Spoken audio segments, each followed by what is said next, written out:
بسم اللہ الرحمن الرحیم۔ سورۃ الجن۔ پورے قرآن مجید میں سورہ جن کی اہمیت کیا ہے؟ بڑا اچھا سا نشان ہے، آپ سب کو زبانی یاد ہو جائے گا اگر میں کہوں اس کا سورہ نمبر ہے 72۔ تو نہ 71 نہ 73 نہ 73 نہ 72، آپ کو 72 ایسے یاد رہیں گے جو جوڑ دیں انہیں 72 کہتے ہیں۔ تو نمبر بھی یاد رہے گا اور سورہ کا نام بھی یاد رہے گا، سورۃ الجن۔ اور اب آئیے اس سورہ جن کی آیات کی تعداد 28 ہے۔ ان 28 آیات کی تلاوت کا اجر و ثواب کتنا ہے؟ یہ پورے قرآن کی تلاوت سے ہٹ کر پھر یاد دلاؤں آپ کو کہ اس پورے ماہ مبارک میں پورا قرآن اول سے آخر پڑھنا یہ الگ موضوع ہے، اور سورہ کر کے پڑھنا یہ الگ موضوع ہے۔ تو بہتر یہ ہے کہ پورا قرآن اول سے آخر پڑھیں، اس کے بجائے بہتر ہے کہ اس کو عنوانات کے تحت میں پڑھیں، ٹاپکس کے اعتبار سے پڑھیں، اور اگر ہو سکے تو سورہ مکمل کر سکتے ہیں سورہ جن۔ تو کیا ثواب ملنے والا ہے سورہ جن کی تلاوت کا؟ ارشاد فرماتے ہیں اللہ کے حبیب کہ جو شخص بھی سورہ جن کی تلاوت کرے گا اس کے نامہ اعمال میں جتنے افراد جن کہ جنہوں نے پیغمبر کی تصدیق کی ہے، اور جتنے افراد جن جنہوں نے پیغمبر کی تکذیب کی ہے، ان کی تعداد سے 10 گنا زیادہ اجر و ثواب خدا سورہ جن کی تلاوت کرنے والوں کو عطا کرے گا۔ گھبرائیے نہیں، سورہ جن پڑھنے سے جن نہیں آنے والے۔ بہت سارے مسائل ہو سکتا ہے اس عنوان میں آ جائیں کہ جو مشہور عوام کے درمیان ہیں، آیا روایات میں ان کی اہمیت ہے کہ نہیں ہے، مگر سورہ جن پر روایت امام جعفر صادق علیہ الصلوۃ والسلام ارشاد فرماتے ہیں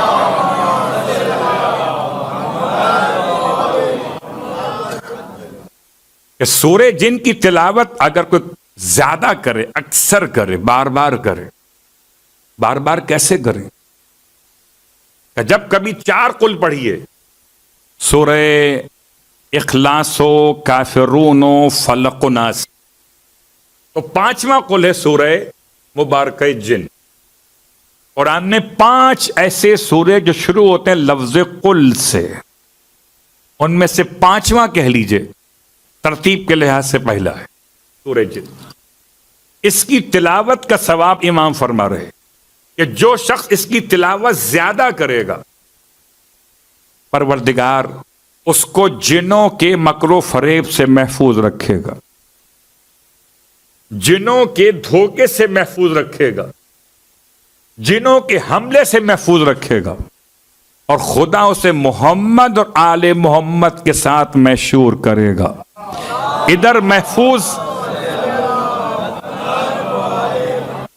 ادھر محفوظ، ادھر محشور۔ محفوظ کس سے؟ جنوں سے۔ محشور کس کے ساتھ؟ محمد و آل محمد کے ساتھ۔ تو سودا برا تو نہیں ہے۔ 28 آیتوں میں اگر خدا میرا اور آپ کا نام ڈال دے محمد و آل محمد کے ساتھ محشور ہونے والوں میں، تو سودا مہنگا تو نہیں ہے۔ اب یہ الگ بات ہے کہ ہم اور آپ اس سودے کو ہلکا سمجھیں، مگر بہت بھاری سودا ہے۔ اگر کوئی انسان کہیں جانا چاہتا ہو، کسی جگہ اس کی کوئی مشکلات ہو، کوئی بہت ظلم کرنے والا کوئی بادشاہ ہو، جہاں جانا پڑ جائے، سورہ جن پڑھ کر جائے تو محفوظ رہے گا۔ سورہ جن کی تلاوت انسان کے رزق میں اضافہ کر دیتی ہے۔ جتنا زیادہ پڑھیے اتنا زیادہ رزق ملتا ہے۔ بہت تفصیل کا وقت ابھی آیا نہیں ہے، آہستہ آہستہ مسائل آئیں گے۔ تو آئیے سورہ جن کی فضائل کے ساتھ ساتھ اب یہ پس منظر میں سورہ نازل کہاں پر ہوا؟ پورے قرآن میں پروردگار نے جنوں کا تذکرہ کیا ہے۔ یہ جن کیا ہیں، ان کے اقسام کیا ہیں، ان کی بود و باش کیا ہے، کہاں رہتے ہیں، یہ مسائل ہو سکتا ہے آہستہ آہستہ۔ ابھی فی الحال پہلا مسئلہ کہ یہ سورہ نازل کہاں پر ہوا. ابن عباس کہتے ہیں ایک دن اللہ کے حبیب فجر کی نماز پڑھ رہے تھے، اور فجر کی نماز میں آپ جانتے ہیں، مجھ سے بہتر جانتے کہ بآواز بلند، مگر میں بہت سارے افراد کو پہچانتا ہوں کہ جو آہستہ نماز پڑھ لیتے ہیں، مرد ہو کر بھی صبح کی نماز آہستہ. اتنا زور سے پڑھیے کہ اگر کوئی ساتھ میں بیٹھا ہوا سننا چاہے تو آپ کی الرحیم کی میم بھی سن لے. بسم اللہ الرحمن الرحیم. ایسا نہ ہو کہ رحمان کی نون تو واضح ہو، رحیم کی میم اندر رہ جائے. اسے کہتے ہیں بآواز بلند جو نمازیں پڑھی جاتی ہیں ان میں نماز فجر بھی ہے. اور اب تو ویسے ہی اس ماہ مبارک کی برکت سے پورا سال کوئی نماز فجر میں پابندی کر پاتا ہو نہ کر پاتا ہو، یہ ماہ رمضان تو ایسا ہے کہ یہ اس کا بغیر تو دم لیتا ہی نہیں. سحری بھی کیجئے، پھر اس کے بعد خدا کی عبادت بھی کیجئے. کتنا حسین ہو کہ سحری سے پہلے نماز شب ہو، سحری کے بعد نماز فجر ہو. تو ایک دفعہ خدا کو یاد کریں کھانے سے پہلے، ایک دفعہ یاد کریں کھانے کے بعد، تاکہ دو طرفہ خدا کی یاد ہو، بیچ میں خدا کی نعمت. صلوات پڑھیں محمد و آل محمد.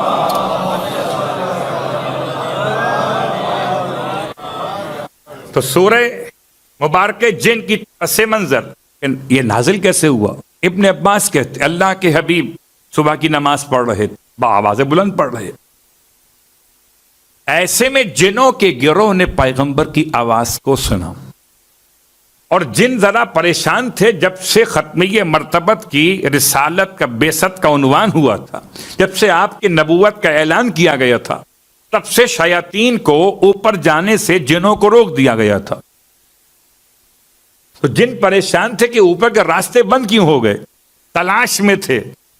جب پیغمبر کی زبان مقدس سے سورہ جن سے پہلے آپ نے قرآن پڑھا، انہوں نے قرآن سنا، تو قرآن سن کر یہ واپس پلٹ گئے کہ یہی وہ کلام ہے اس کی وجہ سے ہمیں اوپر جانے سے روک دیا گیا. اس کے بعد سے ایمان لانے کا عنوان شروع ہوا ان جنوں کا. یہ ابن عباس کی روایت ہے. اب آئیے ایک اور روایت. طائف میں ایک بازار لگتا تھا، اس کا نام تھا عکاظ، اور بازار عکاظ میں سرکار پہنچے تھے تبلیغ اسلام کے لیے، دین کی تبلیغ کے لیے، کلمہ طیبہ کے اعلان. بازار میں اعلان کرنے چلے گئے. حالانکہ بازار میں اعلان کرنا سب سے مشکل کام ہے. بازار میں یہ تو اعلان ہو سکتا ہے کہ کتنا ڈسکاؤنٹ مل رہا ہے، بازار میں یہ تو اعلان ہو سکتا ہے کہ ایک کے ساتھ ایک فری ہے. بازار میں کوئی کلمہ طیبہ پڑھے، بازار میں کچھ اللہ کے دشمن کو برا کہے، بڑا مشکل کام. آپ نے بازار عکاظ میں تبلیغ دین فرمائی، اور تبلیغ دین فرمانے کے بعد پھر آپ کے ساتھ کیا ہوا؟ اب واپس پلٹ رہے تھے تو کہتے ہیں وادی جن کے علاقے میں پہنچے، طائف سے واپس پلٹ رہے ہیں. وادی جن، ہو سکتا ہے وادی جن کا مسئلہ کل بھی آئے کہ بعض علاقوں میں لوگوں نے خیال کیا کہ یہ جن کی وادیاں ہیں. یہ جن کی وادیاں کیا ہوتی ہیں وہ کل بیان کریں گے. اللہ کے حبیب لوٹ رہے تھے کہ آپ کے خدمت میں جنوں کے گروہ نے آپ کی تلاوت کے انداز کو سنا، اور تلاوت کو سن کے اتنا متاثر ہوئے، قسم بخدا سورہ جن بتا رہا ہے کہ انسان جنوں سے افضل ہے، کہ پڑھنے والے ختمیہ مرتبت انسان کی شکل میں تھے، جن کی شکل میں نہیں تھے. کوئی جن انسان سے کیسے بہتر ہوگا جبکہ اشرف مخلوقات خدا نے انسان کو قرار دیا. سرکار ختمیہ مرتبہ صلی اللہ علیہ وآلہ وسلم کا قرآن پڑھنا.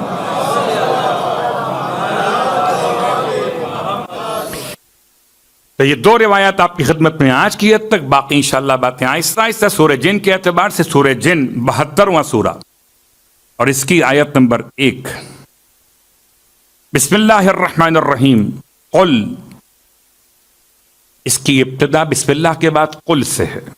اوحیا الیہ انہ استمع نفر من الجن. حبیب کہیے کہ مجھ پر وحی کی گئی. حبیب آپ کہیے کہ مجھ پر وحی کی گئی. اوحیا فعل ماضی مجہول، مجھ پر وحی کی گئی. الیہ مجھ پر کیا؟ انہ استمع نفر من الجن، کہ بے شک کہ سنا جنوں کے ایک گروہ نے. پیغمبر یہ نہیں فرماتے کہ میں کہہ رہا ہوں، کہ جنوں کے گروہ نے مجھ سے قرآن سنا. پیغمبر یہ نہیں فرماتے کہ میں کہہ رہا ہوں، آپ فرماتے مجھ پر وحی کی گئی ہے کہ جنوں کے ایک گروہ نے سنا. انہ استمع نفر من الجن. یہ لفظ استمع، استمع کے معنی کیا ہے؟ ایک ہے سمع. اگر قرآن میں یہ ہوتا کہ سمع سنا تو یہ بات اور ہوتی. مثال آپ کی خدمت میں، کبھی کبھی ایسا ہو جاتا ہے کہ آپ سنی انسنی کر دیتے ہیں. سنتے تو ہیں مگر سنتے نہیں ہیں. تو گھر والے چیخ کے سنتے ہو، پھر آپ موبائل سے نگاہ اٹھا کے دیکھتے ہیں کیا کہا. بیگم نے آپ سے کہا سنتے ہو جی، اور آپ نے کہا جی کیا کہا. یعنی جو سنا تھا وہ انسنی ہو گئی. کون خرچہ اٹھائے؟ صلوات پڑھے محمد والے.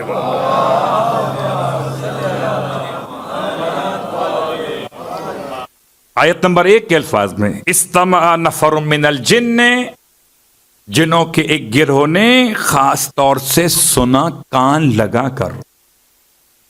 اچھا جو سنا وہ بھی خدا نے بتایا. فقالو، یہ بھی خدا بتا رہا ہے. مگر خدا کسے بتا رہا ہے؟ خدائی کو نہیں، خدا بتا رہا ہے اپنے محمد کو. فقالو انا سمعنا قرآنا عجبا. بس وہ کہنے لگے کہ ہم نے ایسا قرآن سنا ہے